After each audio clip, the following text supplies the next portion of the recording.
Alright, YouTube, it's time for the Occult Video 80 on demonology, proper and improper. Most of the people in the world that talk the most about demons or the devil know the least about demons and the devil. They know basically nothing of the history behind it. It's like people who talk about the end times. Oh, the end times are coming. They don't even realize people were saying that the end times were literally there back during the High Middle Ages and into the Renaissance. King James, in his demonology tract, which I'll be releasing very soon, openly states the white horse has already ridden. Revelation is upon us in the end. You know, the elect are going to be taken away very soon, sort of in the Reformation days. So most people don't know anything about these things. When you get some pious Christian talking about these demons and devils and various evil spirits and so forth, you often get this sort of TV psychic approach whereby it's all just imaginary, essentially. It's literally their imagination runs wild, and they imagine all sorts of gargoyles and demons and evil specters that are haunting the world.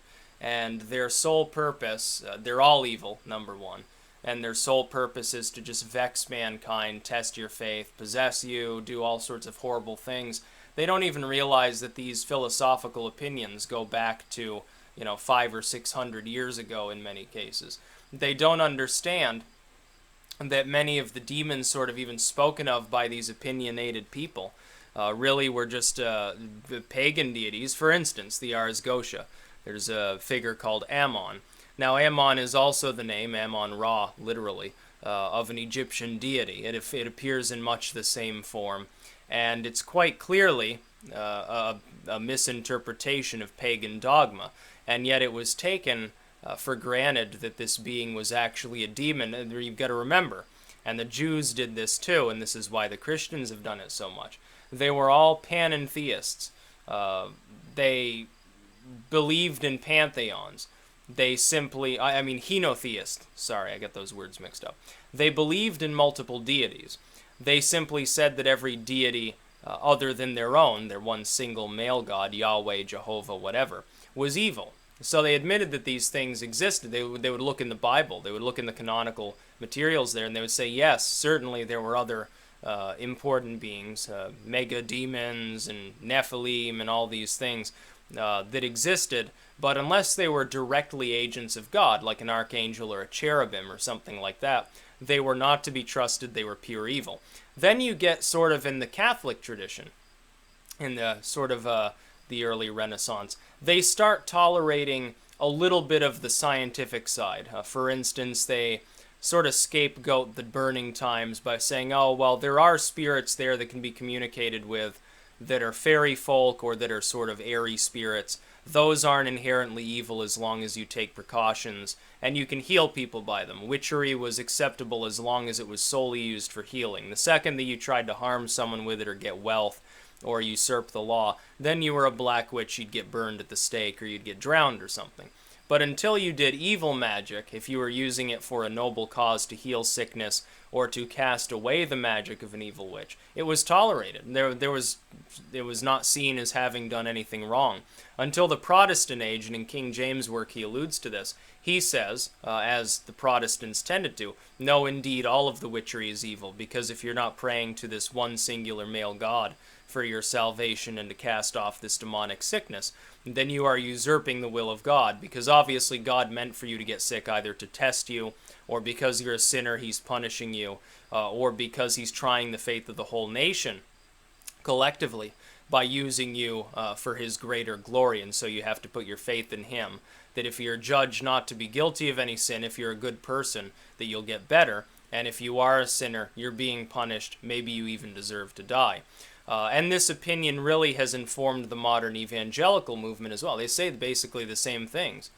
They say, oh, well, what could be the cause of this possession? It's either Satan is trying to destroy you for your faith, God is trying to test you, like he did Job, and that's alluded to multiple times in multiple manuscripts, or something of that nature.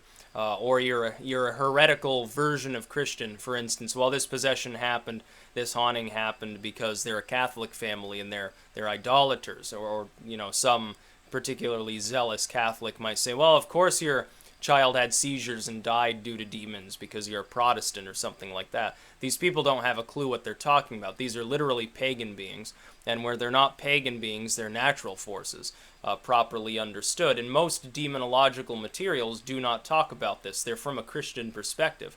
That is, here's the funny thing, and King James talks about the spurious fourth book of occult philosophy by Pseudo-Agrippa openly in his actual demonological text. It's not even a work by Agrippa. Then goes on to say, well, women are frail, and that's why there are more female witches that have been beguiled by Satan. Obviously had never read Female Preeminence by Cornelius Agrippa, an actual Agrippine work. Instead, he's reading this one by Pseudo-Agrippa as though it's a real grimoire associated with him. If you actually look at these demonic forces, most often understood in the original pagan context, they're not evil. They're simply other deities. The Jews, as henotheists, would agree with this. They simply wouldn't worship them. In not all cases did they assume that the beings worshipped by other groups were necessarily intolerable and evil. They wouldn't worship them, they wouldn't sacrifice to them, they wouldn't want to be directly associated with these pagans or these barbarians, as they may be called. But at the same time, they may not have a problem with the fact that they exist, unless they happen to be sitting on a piece of land that they happen to want. Then they'd say, oh, God gave us this land, they're evil, they're burning babies for their gods or whatever, we gotta go and slaughter them all, and then we gotta burn their babies instead. It's interesting in King James' work that he mentions Finland, Scotland, Orkney, and some of these other regions as being particularly given over to the devil. Sort of these far northern areas. He refers to them as barbarous and says, well, these simple and frail-minded people are more easy for the devil to beguile, and it's sort of a cautionary lesson for us more enlightened, us English Christians, to see them suffer and to see them become demoniacs or whatever. It's a very interesting work. I can't wait to release it. The files have already been uploaded. I finished them this morning, so tomorrow I should be able to make an update saying, hey, here's where you can get it. Probably one of the best works that I've edited. Even if I don't agree with any of the content, it's like a Burning Times guide to kill the witch, find out the witch, here's what a witch is, and it's totally Christian in nature. Still one of the most interesting historical works that I've ever read in my life. That's about all. Peace out.